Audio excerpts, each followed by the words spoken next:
cookie की bureaucrats Kharna राजनीति सानरगा सेमजिन साजिनबा अरानबा हप्चिलंबा मयाम महेश्वर ठौनावजमना मियामदा लोइना फोंदोखरे वाफम असे महेश्वर ठौनावजमगे येलहौमी पुनसिनबगी खोंसत्ता कैनौ इरेंगबन ngakso pokpida फोंदोखिबनि मनुंग अमोटपा राजनीति कुमाई सानरमिनो हाइबसिगी आई खुदम मोइना लिजरकेको 1949 दा मणिपुर से भारत का मर्ज तौरे भारत की संविधान थोले 1951 दा भारत के संविधान थोले पसिदा शेड्यूल ट्राइब की लिस्ट थोले शेड्यूल ट्राइब फंग भारत की सुख चौरबा पावर को मणिपुर दा तीबे याबसे कना कना नो ना हाइब मतमदा थोले पसिदा कमाइन तौरे लिस्ट थोले 1951 की संविधान थोले पसिदा कमाइन थोले केदा एनी कुकी ट्राइब हाइबमगा एनी लुसाई ट्राइब हाइबमगा एनी नागा ट्राइब वो थोले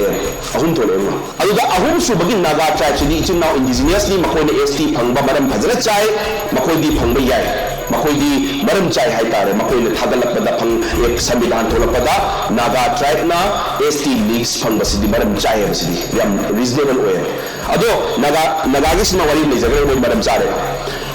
सुम खने से एनी कुकी ट्राइब हबगा एनी लुसाई ट्राइब वो यक्सन अहुम थोलपद नागास जगरे को एनी कुकी लुसाई से चाप माने यान दाबीको कुकी ट्राइब लुसाई ट्राइब से चाप माने थोलपद मकोई से 1951 की संविधान थोलप चाप माने थोलबने से चाप माना पोस सी चाप माने से कई हाई गेजेटर ऑफ मणिपुर की लारिकता फजन हाइरमी लुसाई हाइबसिदी कुकी ट्राइब की सब ट्राइब ने हाइरमे यादाबी को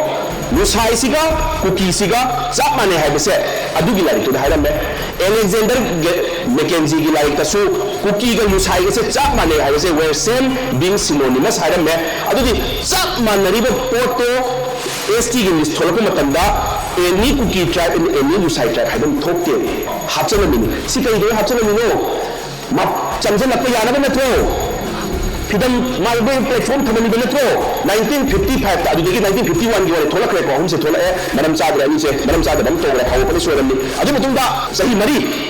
मरी ले मतुंदा 1955 का सिगी अहुम से मचा खाइदोगा मणिपुर में ट्राइब सिगी लिस्ट पिखलो हारगा चेयरमैन ना कका कलेकर हाइसे प्रेसिडेंट लिस्ट थाबे मतंदा कुन तरे ट्राइब्स थाए कुन ट्राइब से थाब का से लोई रिकमेंड तवो बनी को प्रेसिडेंट था की मतलब वही सूरे कुन तरह से सूरे ना थाग रबनी सिलुए रबनी मान परफेक्ट तौरगा कला का कलेकर सिना चेयरमैन ओरेगा बैकवर्ड क्लास कमीशन की चे से थाग दबनी हरगा कुन तरह से थाग रबनी को थाग कांसिदा सी थाग कांसिदा मिनिस्ट्री ऑफ होम अफेयर्स की चे थोलपसे कुन तरह से थोलक नत्रा थागी बगिया कुन मापन थोचले कहीं कुन मापन कना कमाई कुन मापन ओरी नो चेक तौर कांदा कुन तरह से अनि यपलमेबा एनी मिजोलु साइड ट्राइब हबमगा जौ हबमगा हचलमेबा मिजो का जौ हाइबसिदी मणिपुर से भारत का मस्त उठिङाद मिजो हाइबसे लैते जौ हाइबसे लैतेबा लैत्रिबा पोत थोचलैनी को माइ बफिम हमसो तलौरिबा हाइबदी चंगलप यानबा मोय चंगलक kana कइनो हाइदो से मसा से कनाने हाइजे दोसे आई अदुनी जौनी उसु जग जौनी आई से अदुनी अदानी हाइनो बने तौरी से कुन तरह तो पुनापन कनान तौरमी न थिगल नो कांदा 1955 की ममांग चेक ला अंदा से लाका सिदा कुकी मसानी मतलब ये होम सेक्रेटरी ओय टी की जेल हाइदो मुपास ने ची था ले ने अदी से हचन बियो मनु राशि से बियो को 2003 दा आई के जोगी हाइनो तंदा अब एसटी लिस्ट की अनोबल लिस्ट को में थोले को थोड़ा कुछ के दोगे है मतंदा नसाई एनी को की ट्राइब से खाइदो करनी को खाइदो करदा 2003 दा नसाई खाइदो कर पोतो ये शुरू पोतो तेरी सभी लग रहे सेरेन नंबर 33 दा मुआचल एनी को की ट्राइब नमु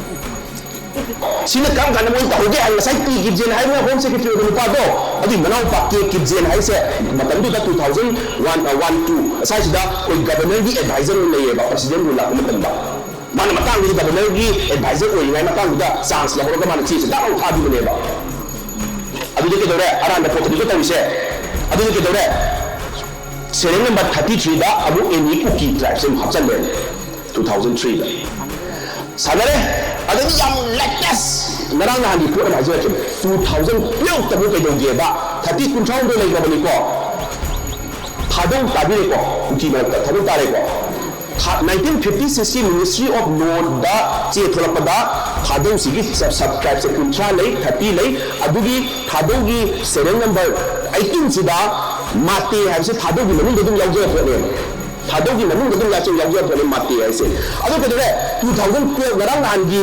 damo ST gi anu bamu thole anu bo thole da thadong yauna serial number 34 da mate ne ngachila ko yani करीगिनो आइजगे बे चंगे इशु ममिंग थोले बने बा मखम मखम दिले तारे माती न मो हचले अदुनो ताको दिसिगी ख्वाइदगी पत्रिसे कइदे तुम तो ये हैरो नंदा मिको थी बखंगी को अदुनो 2011 की सेंसस रिपोर्ट से लियो बा अदु ये मतंदा एनी कुकी ट्राइब्स ने हचंगी बदो मार्क 2003 दा दुजन भी को अदु कुकी ट्राइब्स में दे all record adu office all off record di myam le all record census record 2011 gi da 28400 something ni changsel ko le me isin ku di panu ma ta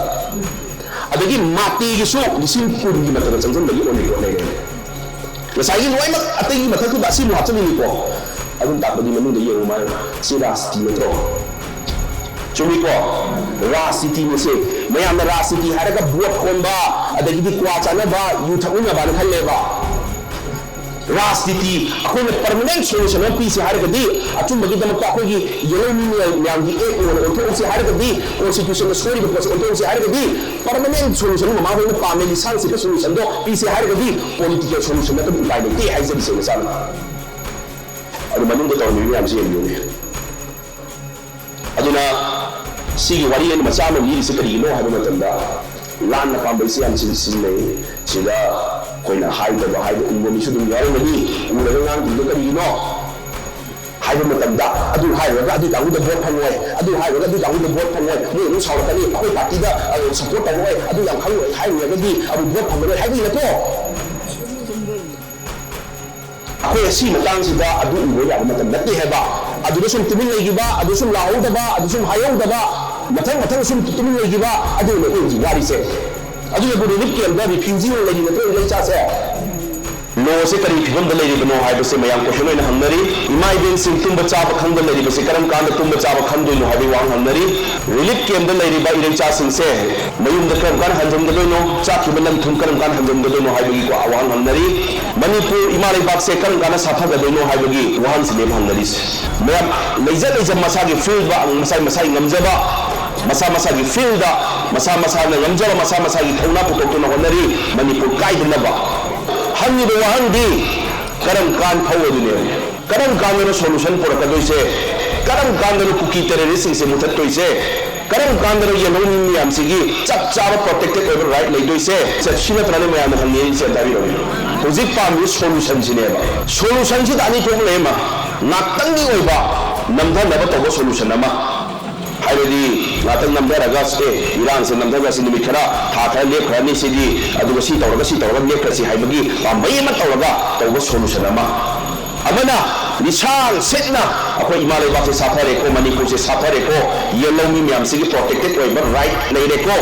मपानेगी चंजल ओइबा illegal immigrants ma'am सिना येलोमी ma'am सिदा हंगलगा येंबा ngमरोय को हाइबगी निशान सेटपा permanent solution हाइबा म लेयेबा करम solution पामबिगे ना निशान setup असांग solution लो पानी से अदु पामजे हाइबे वानी को ngasi bogda ngasai ahan bagi ngatang namdaraga yagi bi solution da akoi yaraga lakai ko basi ko wari se na da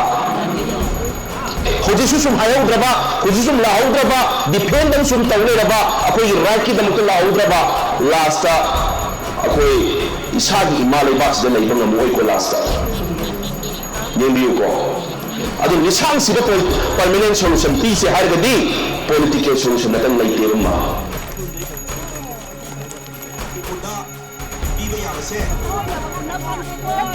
yang koy mo lak ni so man tabi ko pula pa na kun ma